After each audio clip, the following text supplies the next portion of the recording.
Check mics. Nope, it should be You good. don't mind if I drink coffee while we're talking? Be Oh, you do it, yourself. yeah. I don't really know any other way to go these Right. days. Yeah. Yeah. And I don't think he thinks I'm gonna. So I told my former company commander. I already started recording, by the way. We'll just start shooting. My old company commander, Senator Walczyk, was like, you got to get Lucky to admit that Ready for Sex was a mistake. Oh, And no. I told him, I'm like, I'm gonna ask him that, and I don't think he doesn't think I'm probably gonna ask I'm you. explaining exactly why it was misinterpreted, misunderstood by so many people. Not that you wanted to start with Ready for Sex, but we will. Oh yeah, I should have worn my Ready for Sex T-shirt if I'd known you were going to start with that.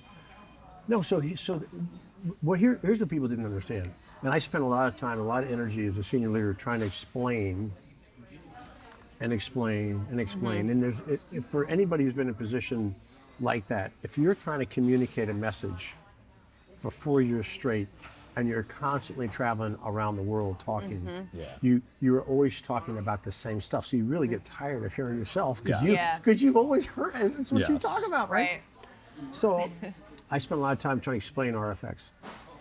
RFX was never about having a specific unit that was at a higher state of readiness. It was about being able to find the capability requirement to meet the tip fit, which is the flow of forces. And so what that meant was, I never worried about which engineer battalion was the most ready. I just wanted to know which one was. Okay. Because that was the one we were going to flow additional forces to, individuals, to build that capability, and then to move that capability from there to a collective readiness training event, to a mode platform to deploy. Because when you have a requirement to have 3 engineer battalions in a component of the Army, 98% of which have civilian jobs, have it ready to deploy to the Korean Peninsula in 10 days. That's what it was, 10 days. Okay. Yeah, we had some formations that had to be out the door in 3. Ours was 3, I believe. Yeah. But the hard work of that is being able to see those formations from the top down. So I know, okay, your battalion's, let's say, at X% strength, and and it's primarily that. It's primarily individual readiness, now aggregated into what's the strength of this battalion? Because I got to build on that. You have a battalion. The people are every bit as good, but you don't have as many of them. So I'm going to pull them there, but I'm not going to do it, with 6 months notice. I'm going to do it like boom. Because we got to get that capability to a platform to get the training it needs to actually be able to get on the airplane, to deploy and be where it's supposed to be for combat. In the time that the warfighter, in this case, the USFK, needs that capability to fight that warplane.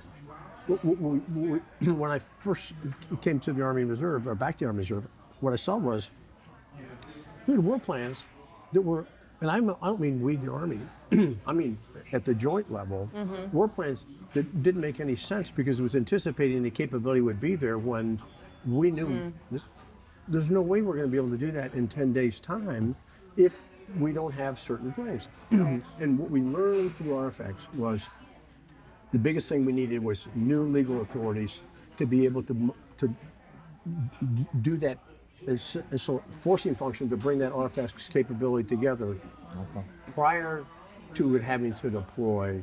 So we needed legal authorities earlier than we would have needed them had we not been paying attention to when does this have to be there?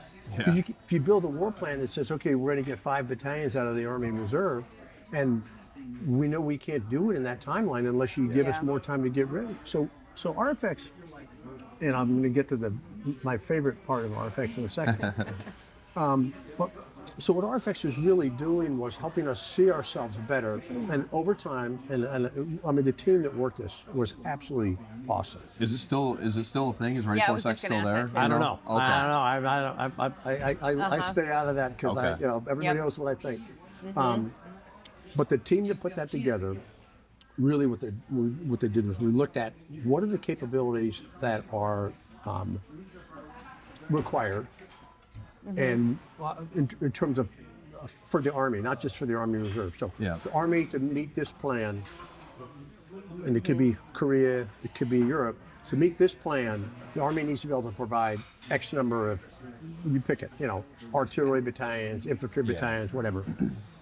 Of course, most of our capabilities came out of combat support, combat service support. But so once we've figured out, okay, these are the things the Army's going to need. Now, how much of that is the Army going to come to the Army Reserve to provide? Yeah.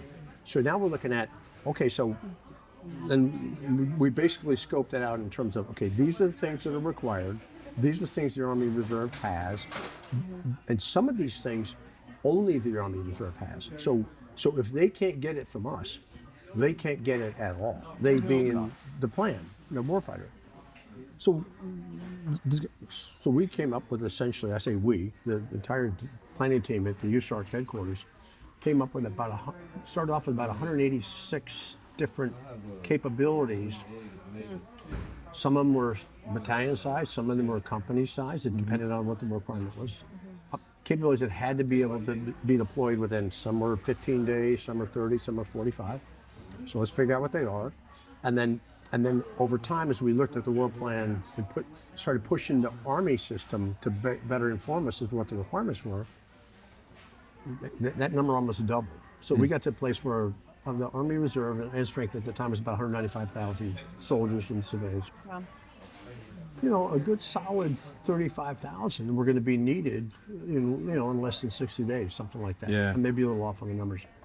So the energy we put into that, while I'm sure it was painful in some places at the tactical level, it also had a lot of friends at the tactical level, because it meant they got more attention, they got more training, they got more ammo, they got more opportunities. And I mean, some people went to cold steel at Fort McCoy, year after year, just because they loved it. Yeah. But here's what it did. Fundamentally, here's what it did. What it did was it changed the entire intellectual mindset of the Army from a strategic readiness perspective on what does it mean to be ready. And part of what strategic readiness is not having a formation that's ready to go right now. It's knowing how are you going to get that capability, whatever it is, aggregate it, train it, and deploy it in time to meet the requirement. And the answer is it's not about telling people jump higher, jump higher, jump higher. It's about finding, okay, I need more legal authorities earlier to be able to mobilize and deploy forces to a platform to train them collectively. So how did that play out? What that did was it enabled me as the leader of a component of the Army that owns the most medical resources in the entire U.S. military. Not in the aggregate, but of you pick any piece, the Army Reserve's got it, to be able to say, okay, we're going to RFX a medical capability that has never existed before in history. And that was what we called the URBOGs, Urban Augmentation Medical Task Forces, because the Army needed a capability that could go into cities and leverage civilian infrastructure, hospitals, beds, and didn't need an Army cache that had, the cache will bring their own, X-ray machines and CAT scanners and all this stuff. So is that like its own separate little mobile building? Is that what that is? What, the cache? Yeah. Well, the cache is like a huge, think about a hospital spread out in tents with all kinds of, yeah. So the Army had those, but the Army Reserve had something that the Army didn't have, which was we got all of these docs and nurses and nurse anesthetists and medics and dietitians and whatever folks. So we aggregated these teams of 85 people, medical professionals, and so we looked at what do we have. Somebody. A very, very brilliant two-star general, not me, but who was working very closely with me, said, "Hey, boss, let's take a look at what HHS had. And they had a model to support FEMA, and so let's look at how would we tweak that." So he did, and actually even came up with a new icon for what's the Urban Augmentation Medical Task Force look like. But the whole idea was, don't send a bunch of equipment. They don't need it. You're going to a hospital in Stamford, Connecticut. They don't need that. What they need is people because their staff is getting smoked, Yeah. They're out of Yeah. they're out of respirators. Their staff is getting COVID. Their staff, we had multiple places we went where the hospital had actually had, medical casualties on their own staff because of exposure Yeah. to the virus sort of thing. And so we, America's Army Reserve, made a commitment to the Chiefs of Staff of the Army and to the national leadership.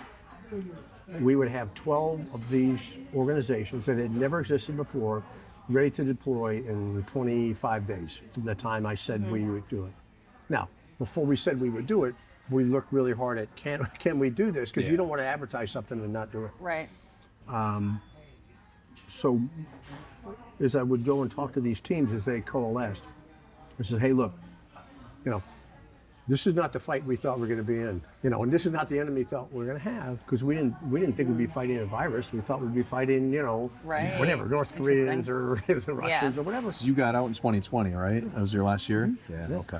So my point is, and there's a teaching point here, and that is, I didn't anticipate the threat the way it manifests, but we did understand the need to be able to think more clearly about what is the real strategic advantage of the Army Reserve. And the big strategic advantage is we've got a lot of talented people who in many cases have civilian acquired skills that are hugely impactful. Yep. And we can move fast. We just can't bring all kinds of kit. So we're not going to bring tanks. We're not bringing armored personnel carriers. We're not bringing all that stuff. But we can move people. Yeah. And we actually took some of our own jets out of the little sort of joint pool for, VIP transportation. We took some of the UC-35s and basically tasked them.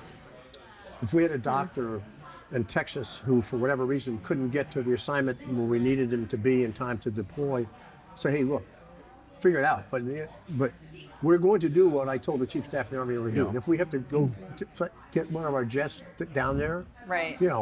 We'll be it for somebody who can't figure out how to get there without me having to fly a jet, but we'll do it because we said we're going to do it, we're going to do it. Right. And we did it.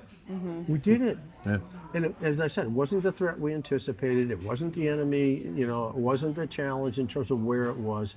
But what we did anticipate was the need to be able to move fast and scale. Yep. And I will tell you, of all of the leadership experiences I probably had in my life, there was none more rewarding than going into a hospital. And I said Stamford, Connecticut before, to just give you an example of what it was like. So we sent a team to Stamford. And I would go to every place that we were sending folks just to get a sense. I try to check on them before they went and then check on them when they're there. We go to Stamford, and to give you an example of how bleak it was, we stayed, there's a Marriott hotel, maybe 2 blocks off of 95 in Stamford. And it's a 17-story hotel or 16-story hotel. We go in there, in that entire hotel, the clerk behind the counter included, there were less than 20 people, including us. Yeah. That's how, and there was no restaurant, And so the place was devastated, the town was devastated, the hospital was, and they were so wonderful. But their whole point was, you guys showed up. Our staff was demoralized. We didn't know what we were going to do. We were out of respirators. We'd lost some of our staff members to COVID.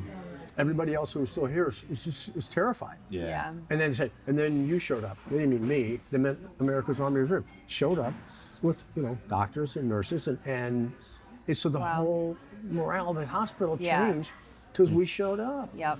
And so to me, seeing that play out in real time in our own country with our own people who were really in front of them in their time of greatest need for those hospitals, and for the Army Reserve to be able to deploy that capability at that speed and make good on his promise to the country was hugely rewarding. And so that's RFX. Yep.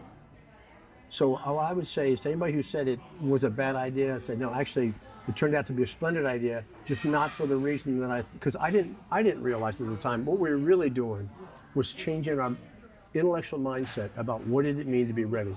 Awesome. What did it mean to be able to move fast enough to be there when people needed you. Man.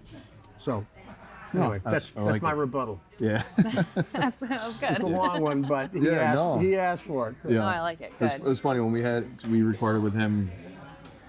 I think it was a was while ago. February, March of last year or so, Yeah. and we talked a lot about. 'Cause again, he was my company commander when I was in. Now he's a senator. I think he's still in the military. I don't know what he's doing nowadays though, but good guy. But, while you're talking, I immediately thought, how do you see warfare changing right now? I imagine you still keep tabs on all the drone issues and stuff like that in Ukraine and. Yeah, so it's a great question. I guess I still have my clearances, although I don't know, but I think I do. But I don't. But I'm not in the room, so I have no need to know sort of thing. I'm very intrigued by a couple things. The drones, the swarm technology, all these things we've been talking about now for quite a while, and the effectiveness of them.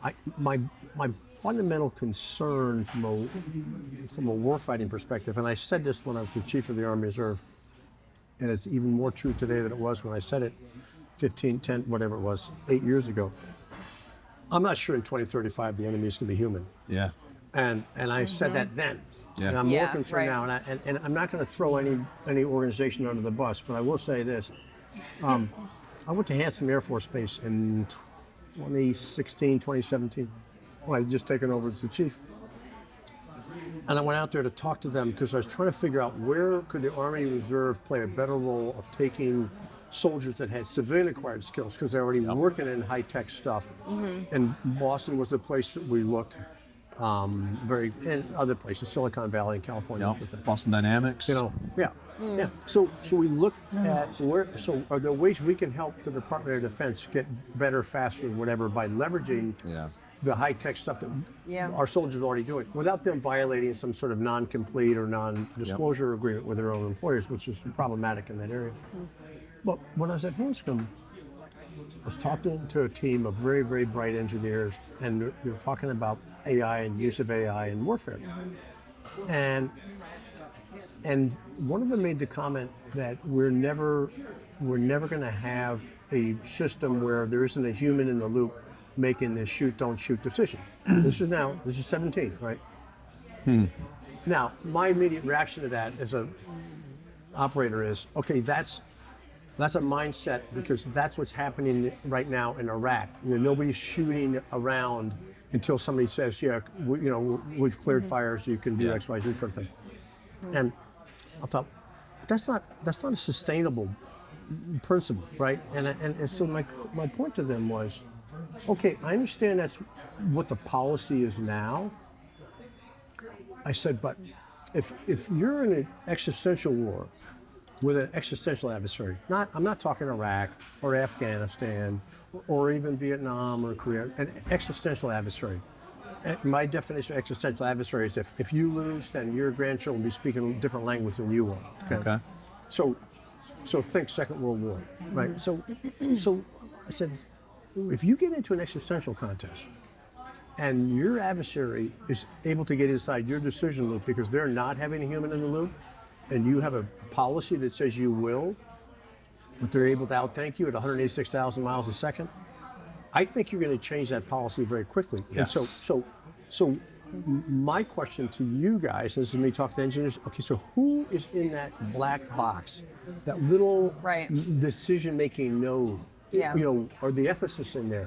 Are the philosophers in there? Are the lawyers in there? Are the theologians in there? And the answer is like, no, why would they? Because if you're going to do this without humans in the loop, then you need to be able to emulate human decision-making at the speed of light. And if you can't do that, That's scary. you're setting yourself up for a huge problem. Yeah. Because you're either not going to have any of that stuff in there, so now it's on full automatic, with no algorithms out there trying to say, no, there's a moral calculus here you got to go through, right? Or there's a theological, and I think now we're seeing that today play out in this conversation that's happening right now in this space between DOD and different firms. And so I think we should be very witty to the fact that the adversaries that we think we're going to fight, goes back to my point about I thought we were going to go to Korea, maybe, and fight the North Koreans. We ended up fighting the virus in Stamford, Connecticut. You know, Right, right. you know, because we don't know the future, but we do see trends, right? And one of them is, give you an example, power. If you think about the amount of money and now environmental issues that are being litigated in this space of all of these data centers and the water requirements, the power requirements, and I don't know this because I'm an English major from the University of Virginia who's now going to become a theologian. But what I would say is, I find it fascinating that we might be building at the expense to people's. I just paid my electric bill today. Our electric bill just went up 50% in New York State. I don't know about you guys, but I've never had an electric bill this high. Right. Dude. Like that's most of like, the population, I think, right now. It's like we don't know what's happening. And I work with AI a lot. But we need to figure out. We need to figure out, and we need to take ownership of what's happening. So which is going to take me to my point on these things. So New York State right now is forcing everybody to go all electric, everything. And as a 2027, if you're building a new home, it cannot be fuel oil, propane. It has to be electric. There was some sort of proposal for snow blowers, no more gas-operated snow blowers, all electric. How can that's like so stupid to me? How can you monopolize, get everybody onto electric, raise the rates? Let me get back to data centers for a second. Sorry, yeah. No, it's okay. So my point is, okay, so we right now, to the extent, and I don't know if this is true, so I'm not blaming a data center in North Carolina for my power bill, but I don't know. Maybe it goes in line perfectly. But my point is simply. But just think about it. If we're putting that money, time, resources, and I would say probably massive environmental impact on these data centers, and these data centers are going to drive the technology that is going to be our enemy in 2035, you got to ask yourself, who's calling the ball and what's really going on here? NVIDIA. Well, and probably some other folks, but they're okay. Little law, right? Corporations are a legal fiction. You know, Mitt Romney once famously said, corporations are people too. And I'd say, no, Senator, respectfully, they aren't people. They are persons, because we have created this legal construct that says they have personage, which means they have legal rights as persons, but they aren't people. And what the law creates, the law can take away. So there's nothing that says corporations have a right to exist other than we as humans have created that dynamic. Now, my personal view of corporations is their corporate ethos is legally sociopathic, meaning if the corporation's responsibility is always to return an investment to their shareholders, and they can get sued if they're not pursuing that goal, then you're creating a construct where, whether it's good for human beings or not, the corporation essentially has taken on a legal responsibility to build data centers. You know, so how do you stop that? Well, first of all, people got to pay attention, got to understand what's going on, and then they got to care. And then they got to vote. And that's a tough combination. We've turned voting into another athletic The train's contest. already left the station, you know? And, man, with AI specifically, I think about this all the time. If I'm able to take a large language module or generate video right now of it's almost indistinguishable from reality. If I'm able to do that civilian for free, what is the government, not our government, but any government, what are they capable of doing with artificial footage right now?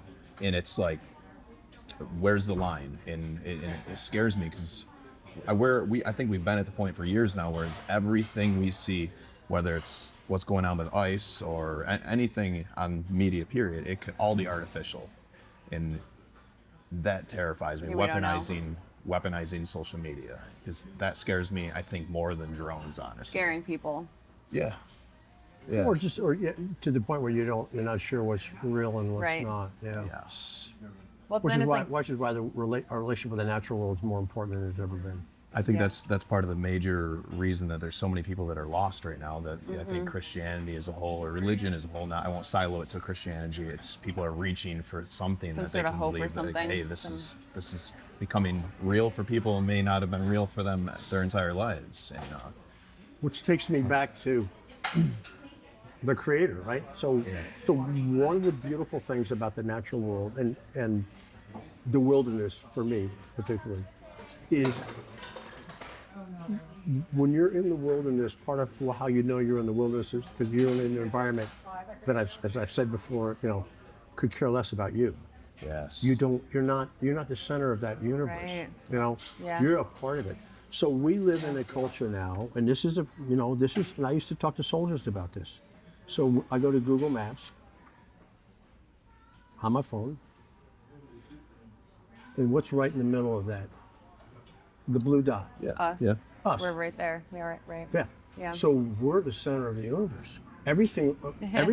I mean, think about the subliminal messaging of that. You get your Right. phone. You are literally Center. and we're sharing the center of the universe right now, right? But as soon as we drive away, you're no longer the center of the universe because it's just me. Yeah.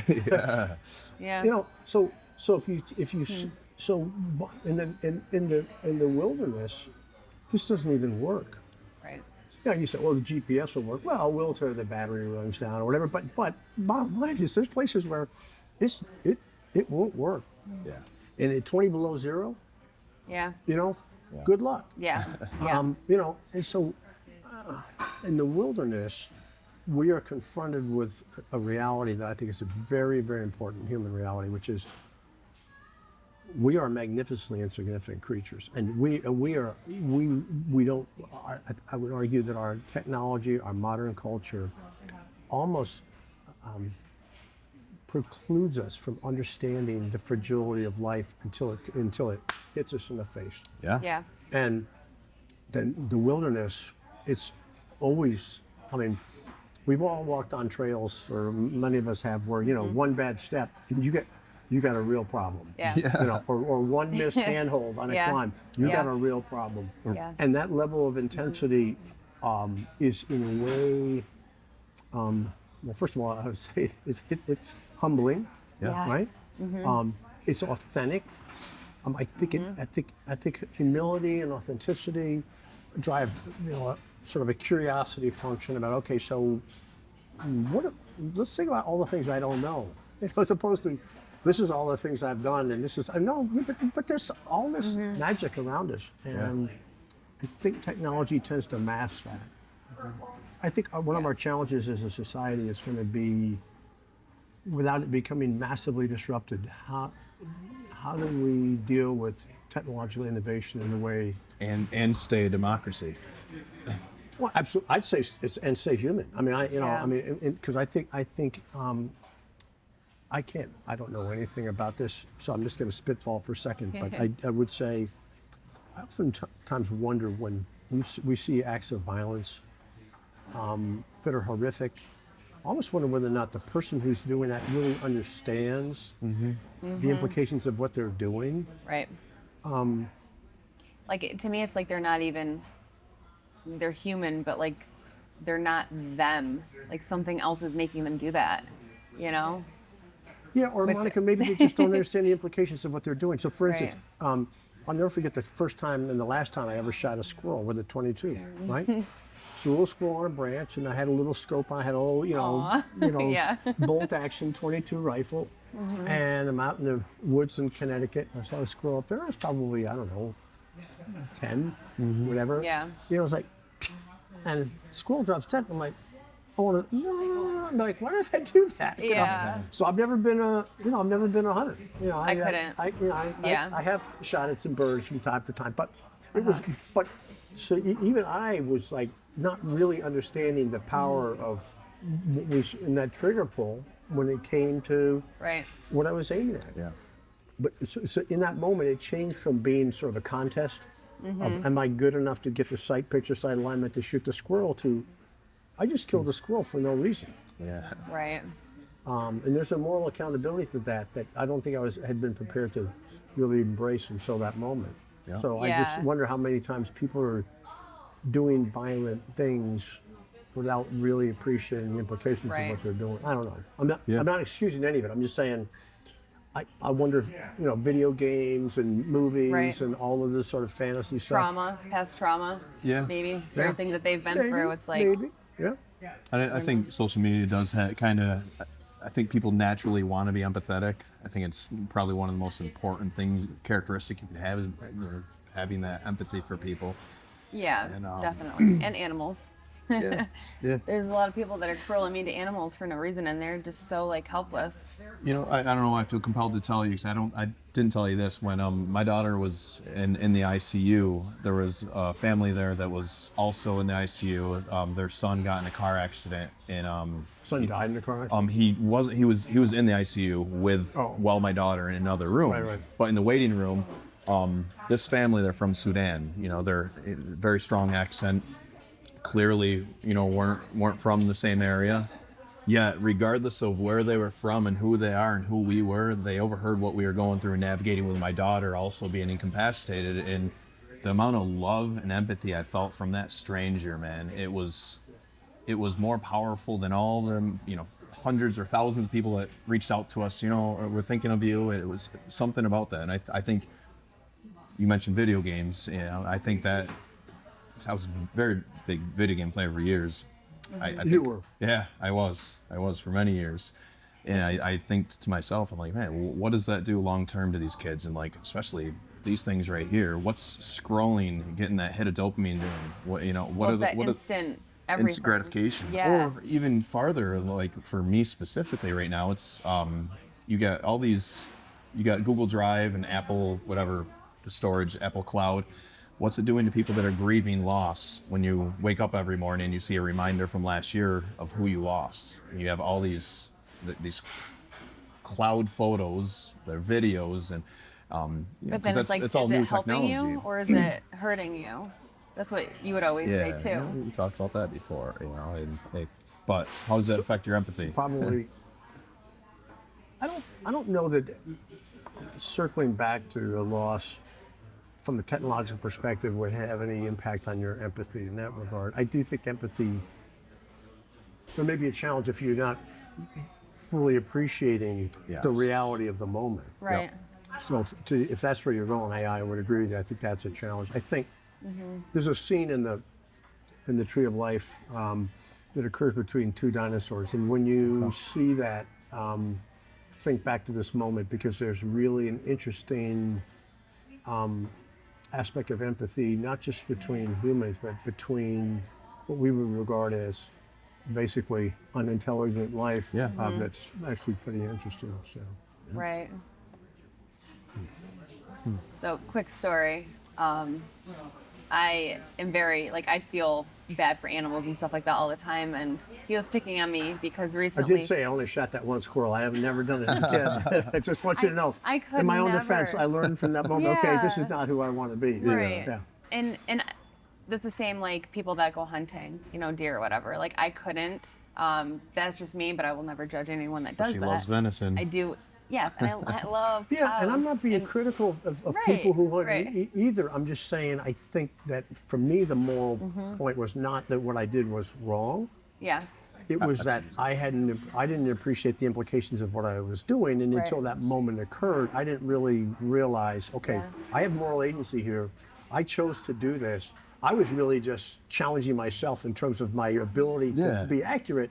Right. But there's an implication to that which I understood intellectually, but emotionally I didn't really grasp it. So am I saying I could never shoot a deer? No, I could definitely shoot a deer, but or any other animal if I thought it was appropriate. Yeah. But so I'm not judging other people's moral standard in that regard. Yeah. I'm just saying it took that moment for me to sort of understand what mine was. Right. I mean, fish, different thing. I mean, I'll catch trout if it's big enough. I'm gonna eat it. I'm taking it. As long as I have use for it, that's That's the my thing. line. It's like don't just go hunting or killing like for fun. Just to kill. It's like if you're gonna eat the deer or the cow or whatever, that's like we need to survive too. Yeah. But I had bought a heated bird bath. And with the electric bills going up, he's like, "What are you doing?" But I was like, "It's been so cold for the birds, and they need it. They need it." I was just like, I'm just thinking in my own perspective of like, they need help, they need water, and the little birds are using all their energy to stay warm, but they need water, so they're eating snow, which is hurting their bodies because their bodies are trying to stay warm. But You did the right thing. So then the alternate perspective. Thank you for saying You that. did the right thing. I come home from work after we're at work talking about these electric bills being jacked, and I'm like, oh, Monica ordered something, came in the mail. I'm like, an electric. Wait, are you saying that you're saying your electric bill doubled because of the bird bath? no. Is that what you're saying? I was using an example. I'm like, it's 100 watts, 24/7. I'm like, Monica, that's like, I mean, light bulbs now are 13 watts a light bulb. You know, you're looking at keeping about 9 of them on 24/7. But you only did it for a couple of weeks, right? Or are you doing it all the time now? Sure. No, I sent it back because, You but sent it back. I did. Just because, whatever. He was picking on me. I was like, whatever, I'll just send it back. I didn't tell her to Thank send you. it back in my defense. But I you. have like such a spot or like a place in my heart for the animals, and Yeah. I throw out old grapes and stuff for them because there's no food, so being empathetic for them. What? I know you're laughing you're because fine. I want to swing back. So I wanted to ask you this when you were talking, going back to technology, like surveillance state, because that's absolutely becoming a thing. I got cameras and whatnot, and it makes me think, where's that end? It's like, what privacy, is? or Oh you mean man, just, yeah, data privacy I think it's pretty important. It's more important than people have any idea. And Yeah, so again, you know a lot more about that than I do. The only thing I guess I would say is I think for humans, we need to be more attentive to what's happening. yeah, And you made a point before, and I've written about this when I think I told you I did a sermon on grief a couple months ago. And one of the things I talked about in there is I think it's important for us to be able to mourn what we've lost. Mm-hmm. Because there's a massive love component to grief. Oh yeah. Mm-hmm. So we mourn what we've lost, but then we also be able to discern what things are broken but not irrevocably lost, in terms of our own culture, our own body politic, technology. What things are gotten to the point where we just have to now figure out how do we deal with this, vice giving up. Yeah. And then what things can we not necessarily unwind, but regulate in a mature adult fashion to make sure we've essentially built into our, I'll just say, technological oversight culture, a much more, I would say, engaged body politic that's paying attention to what I think is going to be a huge tension point between, I'll just say, manufactured intelligence and humans. And I think that, I think it'll happen, but to the point you made earlier, Matt, the question is, will it happen fast enough? And I think what's going to drive it is going to be the massive social disruption when jobs that people had and thought were sort of going to be protected from this technology are not going to be protected from this technology. Especially when the brain-machine interface becomes more of a prevalent thing. You're familiar with Neuralink, I imagine. I was going to ask you what you're talking Don't even about. get me going on I know. that. Don't even get me going on that. I kind of forgot about that. It was conspiracy not that long ago, and then they started doing tests, and I could. That scares the hell out of me. That scares me too. The difference between somebody with it and without it's going to be, I don't know. Yeah.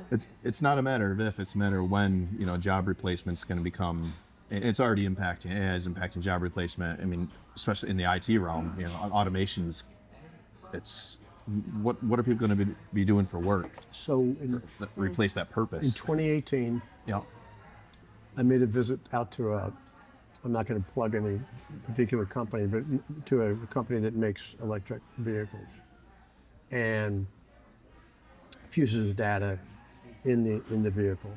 And so I wanted to meet the chairman of the whatever, and that wasn't going to happen. But I did meet the senior engineer.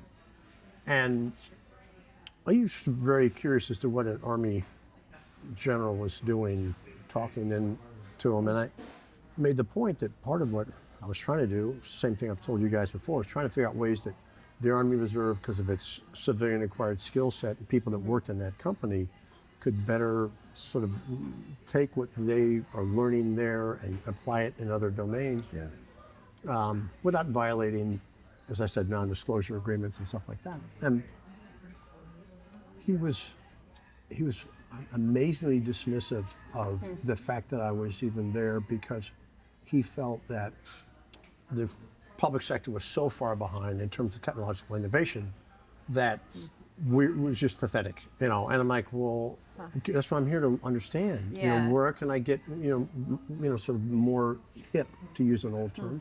Yeah. And he said, well, I'm not going to talk about social disruption. He said, that's already done. He said, any task that can be replicated at scale from a manufacturing perspective, sooner or later, it's going to be automated. Yeah. He said, if you go to the manufacturing floor of our facility, you will not see a human being on the floor.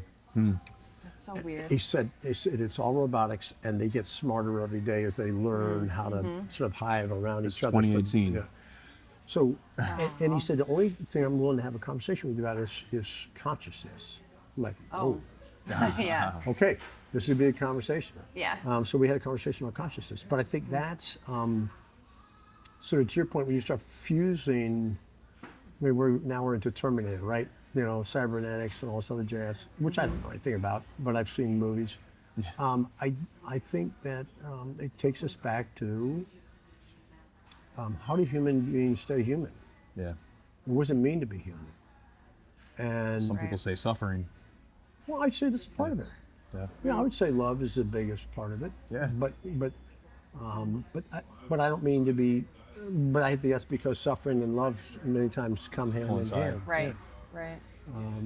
Yeah. So I think we. And part of why I decided to come back to seminary, to divinity school, was to sort of get a better sense of my own theology, the role that theology or theologically sort of trained or inspired people, be that religion or spirituality, could bring to the conversation. Those are things that I think are worthy of focusing on right now in this time, and so that's part of why I'm doing what I'm doing. Mm-hmm. So I wonder, like in the future, whenever, like everyone's going to be divided, and people are going to be really for like the Neuralink or whatever it is, like technology, and other people are going to be like, I want to stay as close to like human nature and that Very kind well of stuff. could be the mark of the beast, Yeah. If I you mean, maybe can't there is provide- already a divide. I don't know. Well, I think it's, yeah, we'll talk about Revelations another day, but I don't think it's I don't think it's a binary. I don't think, in other words, I think part of our challenges in our own culture is we've become very binary or focused. We've talked about this before. Yes. Yeah. Are you on my team? Your team, Right. and usually, Yeah. and it's gotten to the point now where the political space is so ridiculously sort of corrupted by this sports entertainment mindset Yes. culturally that Yeah. we're not able to have. This is a democracy. People say, no, it's a republic. Okay, it's a representative republic. Okay, but the idea of everybody's vote mattering, that's a democracy idea. Mm-hmm. So I'm going to get into this as a republic or as a democracy. The answer is yes. But in that environment, part of what needs to happen is we need to maintain the skills, and this isn't helping, right? Yeah. Need to maintain the skills to remember and remind ourselves, part of our job here as citizens is to learn how to and be able to continue to, disagree agreeably and have a conversation Right. that leads us to a better outcome. And more often than not, the answer to the problem is not, yes or no. The answer is a little bit of both, right? Yeah. You make some good points, I make some good points, we figure out a way, and well, that's compromise. You never compromise with the enemy. Well, okay, this is still the United States of America, and if we have political leadership, which we do right now, that is essentially said, if you're a member of this party, you are the enemy, okay? Yeah. I mean, for senior elected officials in this country to take that attitude about politics, that's a problem. It's dangerous. Yeah. That's a problem. That is I would submit as a lack of moral leadership, if nothing else. And so I think that's something we need to continue to work through. Yeah. And so I would say, to your point, Monica, I think there are some people who are going to tend to be more sort of focused on their relationship with the natural world. Mm-hmm. Other folks who've never maybe even had the opportunity to really be exposed to the natural world, that's part of what I worry about. Right. So it's not that they're lesser because they don't appreciate Right. the natural world the way I do, but they weren't raised in the wilderness. I mean, I cannot remember in my life ever not having a fishing rod in my hand or sitting around. Yeah. I mean, because I was raised, I just had the good fortune to be raised in a family where my parents were outdoor people. Right. You know? Yeah. Hell, I was in Algonquin Park in Ontario when I was 5. That was 1960. You know? Yeah. So that's sort of, so I don't want to judge people who Right. don't share my relationship and appreciation for the natural world. Yeah.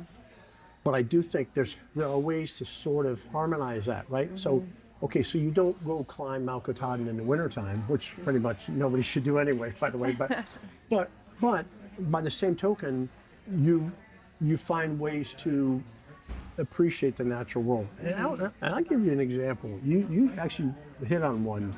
Because I have bird feeders as well, and I've been, when I get home this afternoon, birds gonna be like, "Where you been?" Yeah, where's my food? Yeah. But I think even if it's something as simple as having a cat, and full disclosure, that's my cat. Oh. But even if it's something as simple as having a cat, and there's a point where cats are no longer cats, right? They're your family. Yep. Even that is a connection to something that tells me that, we ain't the only things out here. I mean, there are, and you tell me that cat doesn't have a soul. I'll tell you, you and I have a very different definition of soul. Yeah. Doesn't mean you're wrong. It just means, okay, you got a different definition. Yeah.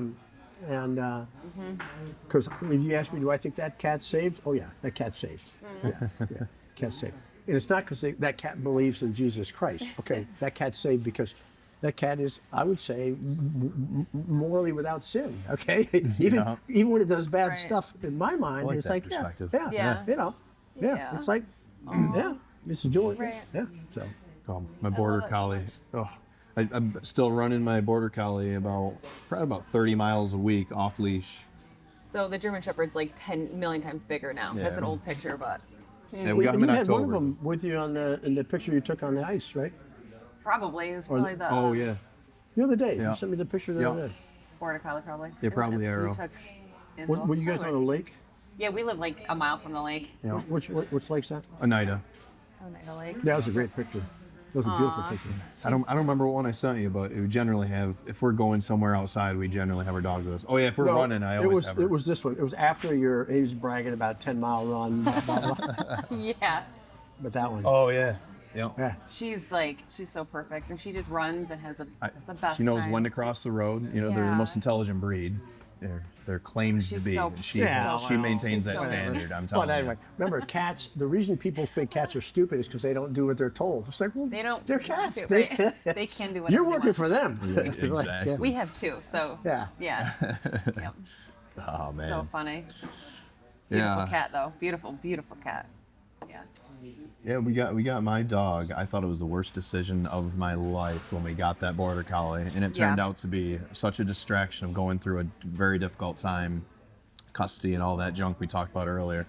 And it turns out, over the past summer, she's, a lot of times I'm out running. I'm running because that dog was, asking me, wanting to go running. So 'cause I'm all about, instead of turning to the bottle or, addictions or whatever. My addiction is physical fitness, just Yeah, I know. getting No, outside, no, and yeah. I think Yeah. helps you with that. It's a good topic. A lot of people see me, or I'll post something online. I just ran 7.5 miles and it was negative 10 degrees out, and they're like, "You're crazy. Why would you do that?" And Or they're like, you need to be careful because you have people at home. Like, don't hurt yourself. Why are you pushing and stuff. yourself And so it's hard? Like, So anytime not that I see him very often, when I see something like that, here it is showing off again. He goes, I just got back from the oh yeah, good for you. Yeah. Good job. You go, Matt. I can't really run anymore, so yeah, I'm getting a vicarious both of high us, watching it's him. fine. Yeah, it's like, Yeah. go do your thing, man. Yeah. You do you. Good for you. So what's on your mind? no, doing hard things. Yeah. Like, what do you? I see such benefits at doing hard things physically. A lot of people want. I think comfort is, it's. so it's like if you don't put yourself in like hard situations, or you try to, do what he was doing, running in cold weather. It could be anything. Yeah. People freak out when there's something hard that happens to them. Almost, it's like people that don't know adversity. If anything happens, they're like, how do I deal with this? Yeah. So you're talking resilience, Sure. right? And And for the listeners who don't know, you're 43-year Green Beret. So, I mean, when it comes to physical fitness, you know a little bit about it. well, I've forgotten a lot too. But anyway. I don't. Yeah, I think resilience is one of those things where there's so many different components to it. Yeah.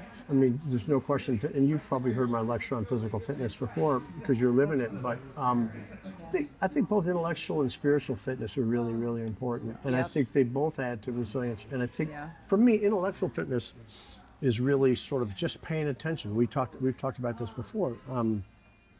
Knowing what's going on in the world, remaining curious, remaining open-minded. Yes. And having the humility to recognize, and again, we talked about this before too. Humility is not the same thing as modesty. Modesty is like, oh shucks, oh, I'm not that good.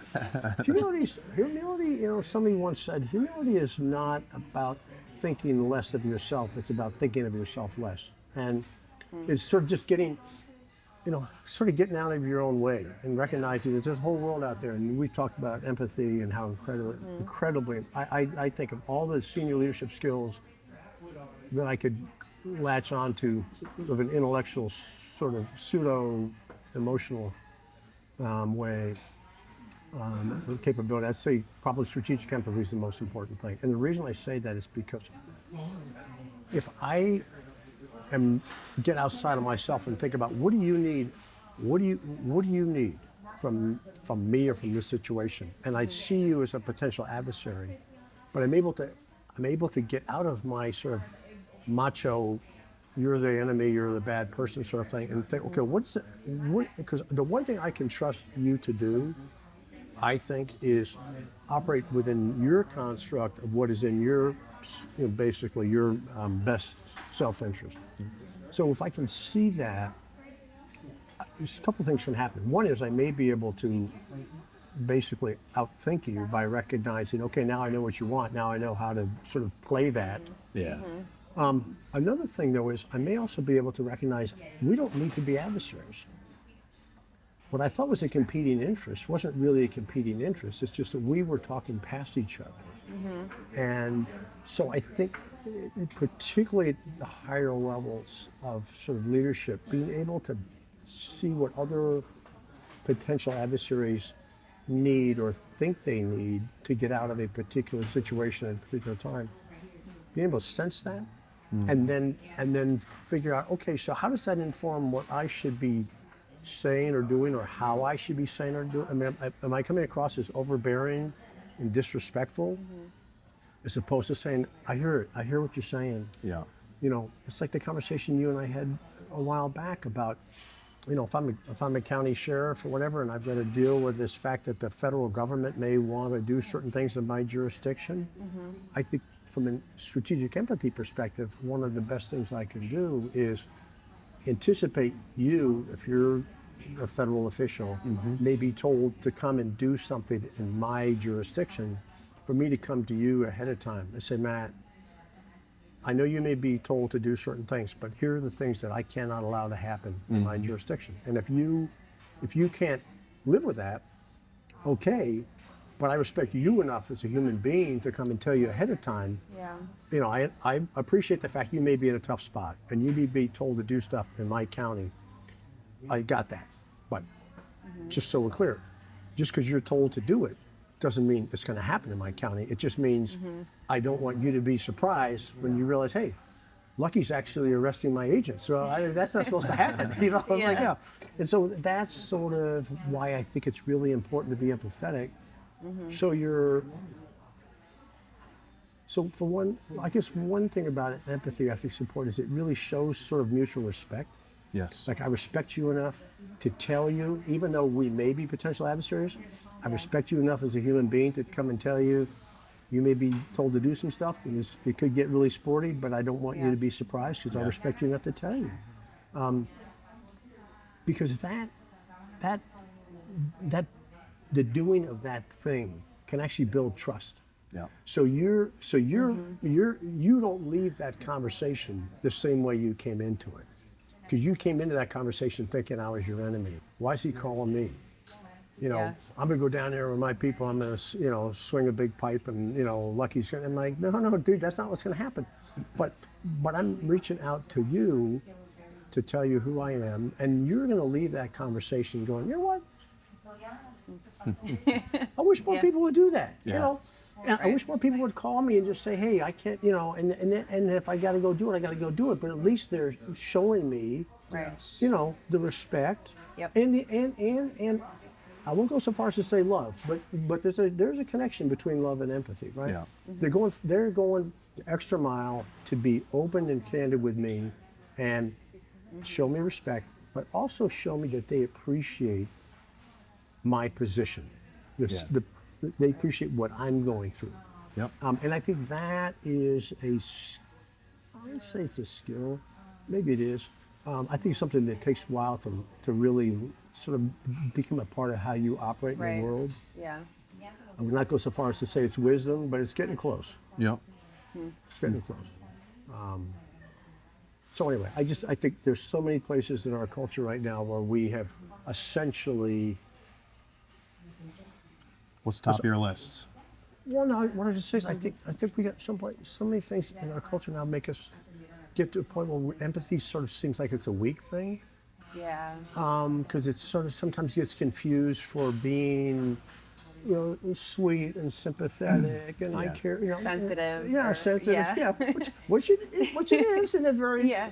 powerful way. Yeah. But I think that I think empathy is an extraordinarily powerful capability and mindset, and I think it takes courage to some extent, and certainly self-awareness and confidence Yeah. to really demonstrate empathy. Yeah, I agree. Yeah. Me too. So, top of my list for what? What's going on? Lack of empathy in this world right now, or in the United States, is You know, Is there really a lack though, or is that what it appears Yeah, to be on so- social media? so like, so for let's think. news? But let's talk about the example you used earlier, right? So you find yourself in a hospital, right? And people you've never ever met before in your life are reaching out. yep. And I do agree with you. I think that is particularly in a situation like that, that's a natural, or at least I would think, more often than not, natural emotive state for somebody to be in, although I think a lot of people don't have necessarily the skills to know what to do with that. Right. So they might want to reach out to you, but they don't know what to say because they've Yep. never been in that situation before. They can't Yeah, really we talk about that a lot. Yeah, they Yeah. can't really empathize with what you're going through, so they're Right. afraid to say anything Yep. Yeah. because they're afraid to say the wrong thing, Yep. or that, oh, you know, that's what God wanted. And whoa, whoa, whoa, whoa, whoa, whoa. It's like, you know, let's unpack that. I mean, Yeah. there's a lot of stuff Right. in there. So I do agree with you guys that I think human beings do have a propensity to try to sort of reach out, Yeah. but many of them are frustrated or lack the emotional confidence to know how to do that in a way Yeah. that could be helpful. Yep. And sometimes the best thing you can do is do nothing other than be there. Yeah.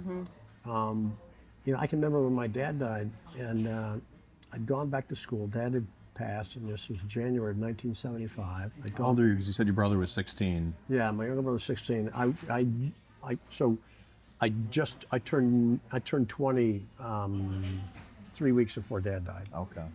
And I was in my second year at the University of Virginia, and I'd gone back to school, and you know we'd had a ceremony and all that, and you know my dad was a minister, so I mean all kinds of people there.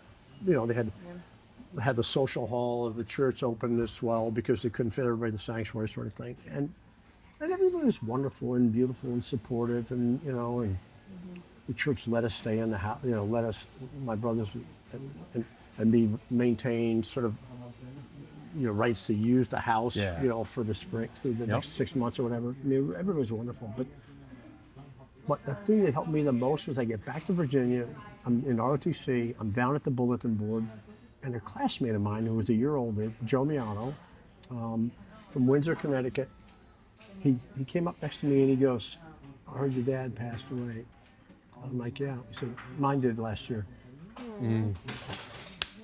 Yeah. That relatable. Yeah. Yeah. You know, and from Wow. from day to this day that just always stuck with me. Yep. Because he didn't say anything other than Yeah. been through it. It's like, what else did he have to say? Yeah, Right? exactly. Yeah. Yeah, what can you say? Right. Yeah. Right. And hell, I tear up still. Yeah. It's been a long time. Oh, yeah. Yeah. Yep. It's been a long time. Yep. So I don't know. I think that there's a coarseness that comes with technology. To your point, Matt, about not even knowing what's real anymore from the technology. I mean, all of that stuff plays into, I think, some of the challenges of maintaining sort of human dignity. Yeah. And emotional connectivity to some extent. But I don't think that I don't think it's a necessary condition that we have to live with this continuing to take over more and more and more of sort of our ethos, our way of living in the world. I just think we need to be more attentive, just sort of what you've been saying, Yeah. to the impacts of this, so we're able Yeah. to mitigate the impacts, because now we understand what's happening, Yeah.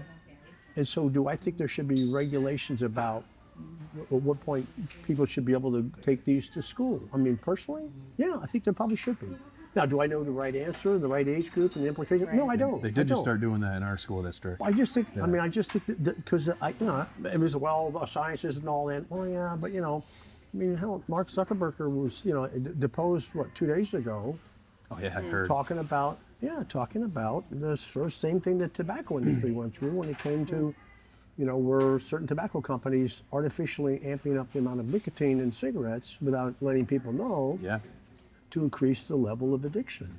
And so I don't know where this goes. I just know it's very important for us to be witting of the implications of the technology, and then be thinking hard and long and very seriously about, what do we do? Yeah. Who's we and what do we do? Yeah. Yeah. Yeah. I just posted an article about the development, the neurological effect on children's brains from screen time, and granted, I generated this article using AI to generate the article. However, it was pulled from various data sources, and it seemed quite legitimate. And Yeah, but if you're working in a school from even when I was younger in school, which whether it's middle school or high school, there's such a difference in kids. behavior. Yes, or attention span, ability to focus. Yeah. Or it's crazy, and it's sad and it's scary, because there's so many kids that just, they have to fidget and they have to move. It's boredom. and- they need that boredom now, and they Yeah. don't have it. They're always engaged. Right. And whether you're driving down the road, the kids aren't looking out the windows, looking at the clouds, or playing with the wind with their hands like we did when we Right. were children, Yeah. because they're constantly engaged. But Yeah, but the kids aren't even paying attention to the teachers anymore. They're getting up and going to the bathroom whenever they want, or getting a drink of water whenever they want, and it's it's Really? so awful. Really? Yes. I don't think it's an electronic device problem in as much as it is a parenting problem, though, because it's Well, I Probably, mean, probably a little bit of both, yeah, right? yeah, Oh, correct. for sure. But how often do we go into a restaurant, right? You go into a restaurant, and this place is an exception, admittedly, where you'll see families. Yeah. I know. Oh, not us, man. I No. know. I know. I know. And I'm not, I'm not judging. I'm just saying we need, Yeah. it's important to understand the implications, because Yes. corporate America just wants to keep selling you stuff. I know. Yeah, right. And I'm not saying that's evil. I'm saying we're the human beings who have theoretically have Right. control over this. So it's not need the to- phones that are doing it to our kids. It's the We're doing allowance it. of... We're doing it. Right. Yeah. Yeah. Yeah. Yes. You got to start off with who's we and who's responsible. Right. And if we start saying there's nothing we can do about it, then we have a problem. Because there is something we can do about it. Right. If we sort it out. Yeah, And get exactly. serious. Yeah. You mentioned consciousness earlier. I'm a little intimidated by the whole artificial general intelligence, and whenever that does happen, because they were projecting that to be 2040s or later. Now they're looking at next couple of years, and I don't know.